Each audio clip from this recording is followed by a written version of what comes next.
hello guys म चाहिँ आज ट्याक्क मिनी भ्लग गराउने भनेर बिहानै उठेर यो मुखसुख धोएर ट्याक्क मिनी भ्लग गराउने भनेर यो अगाडि क्यामेरा स्यामेरा राखिसकेर अनि मुख हेर्दै थिएँ कस्तो देखेछु भनेर अनि सर्ट क्लिप चाहिन्छ नि त अनि त्यसपछि बाइक साइक निकालेँ मैले बाइक साइक निकालिसकेपछि म कोटेश्वर जाँदै थिएँ त्यसको लागि बाइक निकालेको मैले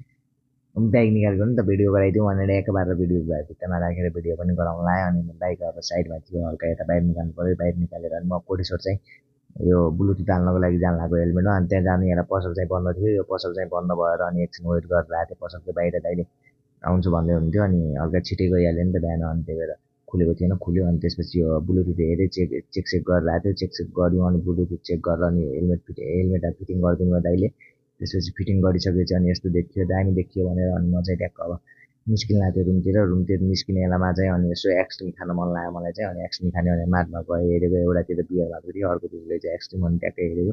कुनवाला चिसो छ भनेर एउटा चिसोवाला समातेँ अनि यो अर्को रहेछ अर्को चाहिँ राखिदिएँ अनि त्यो चिसोवाला निकालेँ त्यसपछि त्यहाँ काउन्टरमा गयो अनि त्यहाँ दाइले दिएँ अनि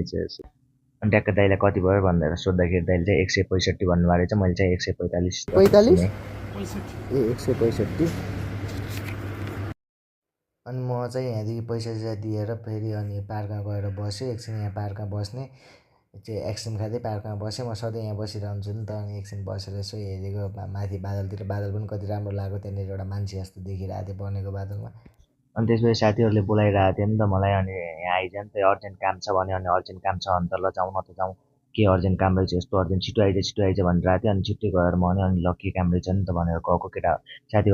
के काम रहेछ भनेर गएको तिनीहरू चाहिँ बिजी मलमा बसिरहेको थियो अनि म अनि यहाँदेखि अनि सरासर अनि गएर त्यो बिजी मल गएर बस्दाखेरि अनि केटाहरूको एकछिन त्यहाँ काम रहेछ अनि काम एकछिन तिनीहरू काम हुँदासम्म हामी बसिरहेको थियौँ बस्दा बस्दा अनि ज्याउ लाग्यो यसो के कहाँ जाने भनेर यसो ठाउँ हेर्दै थियौँ अब यसो घुम्ने ठाउँ कहाँ छ भनेर बसेर हेऱ्यौँ ठाउँ यताउति नजिकमा अब जाने जस्तो ठाउँमा हल्का बाटो राम्रो छैन भनेर बसिरहेको थियौँ अनि त्यसपछि अहिले चाहिँ भयो झोर जानुपर्छ भनेर झोर गयौँ झोर गएर यो भ्यू हेर्दै थियौँ मजाले भ्यू स्यू हेऱ्यौँ अब एकछिन बस्यौँ त्यहाँ बसेर अनि एकछिन रुम फर्किँदासम्म साँझ राति भएको थियो राति भइसकेपछि अनि म एकछिन यसो एउटा क्लिप गराउँ भनेर त्यहाँ बिजुली बजार रोकेँ अनि क्लिप गराएर अनि त्यसपछि फेरि आरती हेर्न मन लाग्यो मलाई चाहिँ अनि म राति आरती हेर्न गएँ एकछिन आरती हेर्न गइसकेपछि पशुपति